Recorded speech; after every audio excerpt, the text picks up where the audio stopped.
Il est 13h07 à Paris, place à notre interview long format. C'est une situation apocalyptique qui est décrite à El Fasher au Soudan, quelques jours après la prise de la ville par les paramilitaires des FSR. Exécutions sommaires, viols, tortures, des dizaines de milliers de personnes sont parvenues à fuir la ville. Des survivants ont raconté à Médecins sans frontières que des habitants avaient été séparés selon leur sexe, âge ou identité ethnique présumée. On va parler de tout cela avec notre invité Roland Marchal. Bonjour, vous êtes chercheur à Sciences Po, spécialiste de la Corne de l'Afrique, pardonnez-moi. C'est vrai qu'on assiste à des développements absolument tragiques au Soudan depuis quelques jours. Comment sommes-nous arrivés à être les simples observateurs de ces actes terribles? Écoutez, madame, il y a eu un coup d'État en octobre 2021 au Soudan qui a mis fin à une transition qui ne marchait pas très bien, mais enfin qui allait son petit bonhomme de chemin. Il y a eu le début de la guerre en avril 2023. On n'a pas plus entendu de grandes protestations. Il y a eu en avril dernier l'attaque sur les camps de déplacés à la périphérie de El Fasher, où de nombreux civils ont été tués et ces camps occupés par les forces de soutien rapide. On n'a rien entendu. On n'a rien entendu sur les bombardements qui ont visé des installations civiles à Niala, qui ont été commis par par les forces armées soudanaises. On n'a rien entendu sur les multiples bombardements qu'il y a eu à Khartoum, orchestrés soit par les forces de soutien rapide, soit par l'armée soudanaise. Donc, si vous voulez, on est dans une situation où il y a visiblement une diplomatie internationale qui a mis beaucoup de temps à se rendre compte de l'ampleur des contradictions et de la violence qui se faisaient voir. On a une situation politique intérieure qui est difficile, il faut le dire, hein, la solution n'est pas évidente. Et puis, on a un climat international qui est à la fois l'effondrement des valeurs traditionnelles du droit international, l'idée que c'est au plus fort à finalement régler les problèmes, et puis également dans cette zone, un certain nombre de puissances régionales qui entendent, elles, finalement profiter de ce vide et de ce silence pour marquer des points et construire une hégémonie sur cette zone. Oui, parce qu'effectivement, il y a beaucoup de forces extérieures qui sont présentes au Soudan, qui agissent, qui fournissent des armes, qui sont donc présentes militairement dans chaque camp. Avant qu'on l'évoque, qu'on y revienne, qu'est-ce qui se joue précisément avec cette prise d'El Fasher par les paramilitaires? Écoutez, bon, il faudra avoir un peu de recul, mais très clairement, depuis plus de 16 mois, les forces de soutien rapide essayaient de prendre cette ville qui a été à la fois la capitale historique du Darfour avant qu'il ne soit découpé en différents morceaux par le régime d'Omar el-Béchir, et en même temps le haut lieu, si vous voulez, de la communauté Zaghawa, qui a deux caractéristiques essentielles au niveau politique. La première, c'est que elle fournit l'essentiel des combattants des mouvements du Darfour insurgés dans les années 2000, mais aujourd'hui travaillant avec les forces armées soudanaises, et puis aussi un groupe ethnique qui chevauche la frontière avec le Tchad et qui, depuis 1990, a eu des rapports extrêmement chaleureux avec le pouvoir et en tous les cas l'armée tchadienne dans les crises que cette communauté a conservées. Donc évidemment, ce qui se joue aujourd'hui, c'est à la fois disons, l'affirmation par les forces de soutien rapide du contrôle de l'ouest du Soudan, hein, et sans doute il y a encore quelques batailles à mener dans la région de Kordofan pour que ceci soit absolument vrai.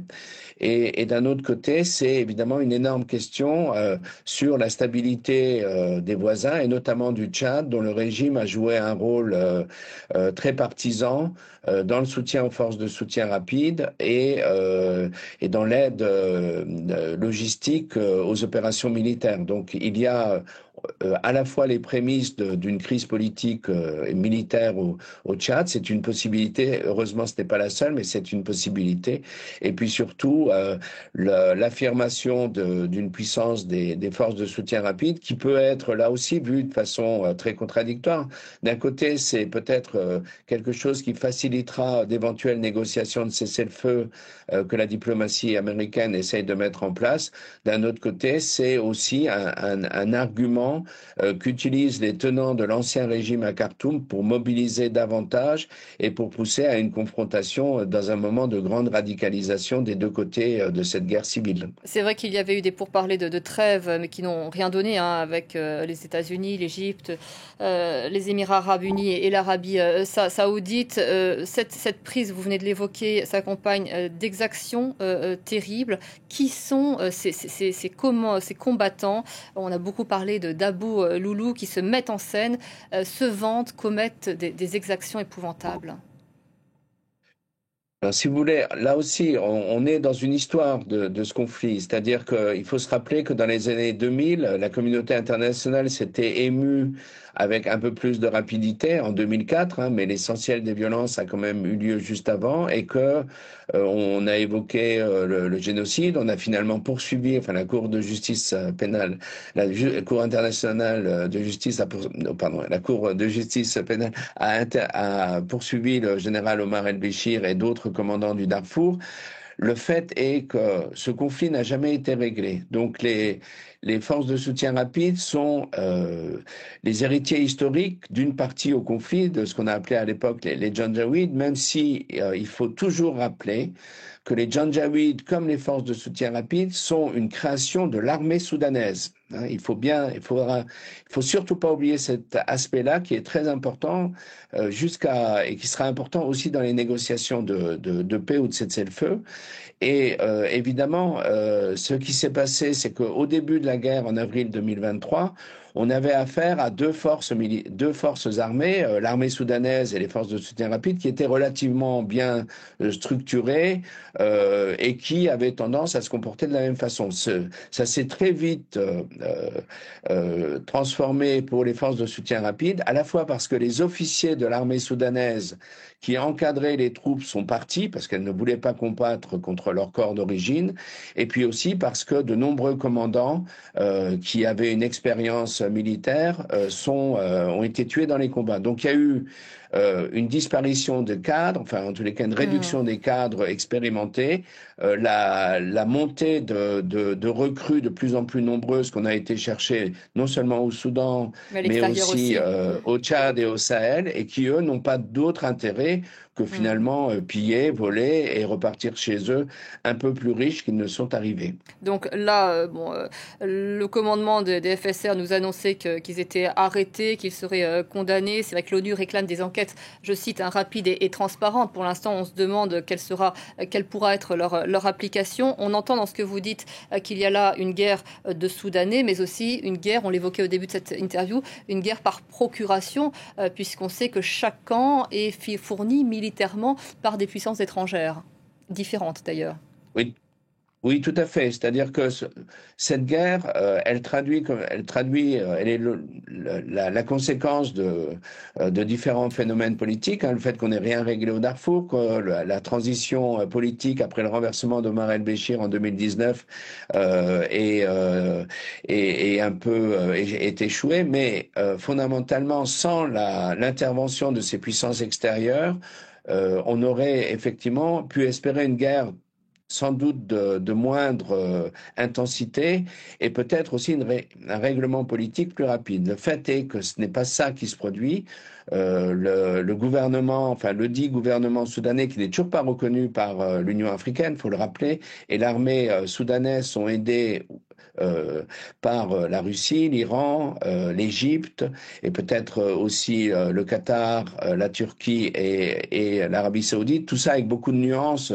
Ils n'aident pas de la même façon. Et puis, évidemment, du côté des forces de soutien rapide, on a à la fois des pays de la région, comme le régime tchadien, sans doute la Centrafrique qui s'y essaye, l'Ouganda et le Kenya et le Sud-Soudan, l'Éthiopie, qui ont joué un rôle en faveur de M. Hemeti, mais on a aussi derrière massivement les Émirats arabes unis, dont personne ne veut parler. Hein. C'est très intéressant de remarquer que malgré l'ampleur des preuves, l'ampleur du travail qui a été fait par les journalistes et les organisations de défense des droits de l'homme au niveau international dans la description de systèmes d'approvisionnement des parties au conflit, eh bien, la diplomatie occidentale est très gênée d'avoir à parler des responsabilités d'États alliés comme l'Égypte du côté des forces armées soudanaises ou des Émirats arabes unis et particulièrement d'Abu Dhabi dans ce qui se passe du côté des RSF. C'est intéressant d'ailleurs de voir que ces coalitions, on les retrouve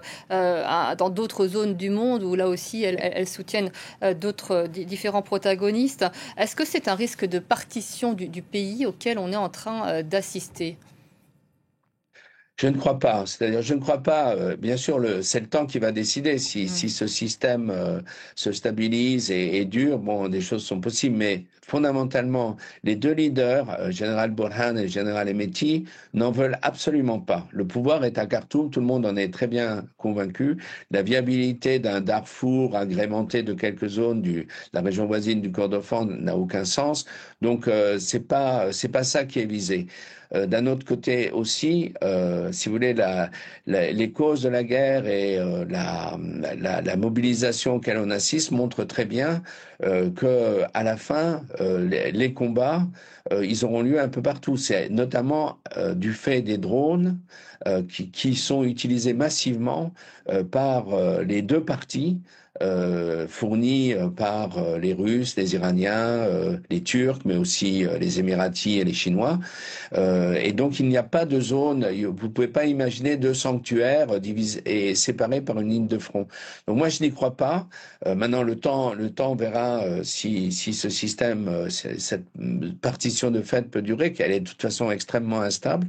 Mais ce n'est pas ça l'objet, en fait, de cette guerre. L'objet de cette guerre, c'est à la fois la nature du pouvoir à Khartoum, c'est également les rapports de l'État soudanais avec les régions périphériques, c'est aussi peut-être, et c'est essentiel, le règlement de toute une série de conflits, parce qu'on parle aujourd'hui du Darfour, mais il faudrait parler du Sud Kordofan, il faudrait parler du Blue Nile, il faudrait peut-être parler d'autres zones aussi dans l'est du Soudan, où ces conflits sont heureusement moins violents, mais tous participent finalement à miner l'autorité de l'État et à construire des injustices qui permettent des aventures militaires extrêmement sanglantes, comme on le voit aujourd'hui. Avec ces conclusions qui nous choquent profondément, cette crise humanitaire absolument terrible, ces exactions aujourd'hui générées par ces prises de pouvoir, que ce soit un camp ou l'autre d'ailleurs, c'est vrai qu'on se sent absolument impuissant. On sait aussi à quel point c'est un conflit dont on parle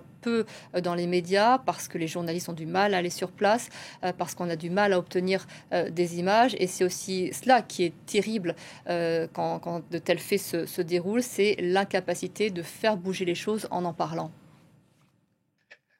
Si vous voulez, je crois que la situation est malgré tout en train d'évoluer. C'est-à-dire, juste avant la réunion les combats d'El Fasher, 2 jours avant, vous avez eu une réunion à Washington du Quad, donc cette alliance de pays mise en avant par les États-Unis avec l'Arabie Saoudite, l'Égypte et les Émirats, bon, qui laisse augurer quand même le retour d'une certaine approche, d'une certaine médiation. Alors, on en sait trop peu pour pouvoir vraiment espérer un règlement, mais surtout, encore une fois, où sont les Européens? Où est la France?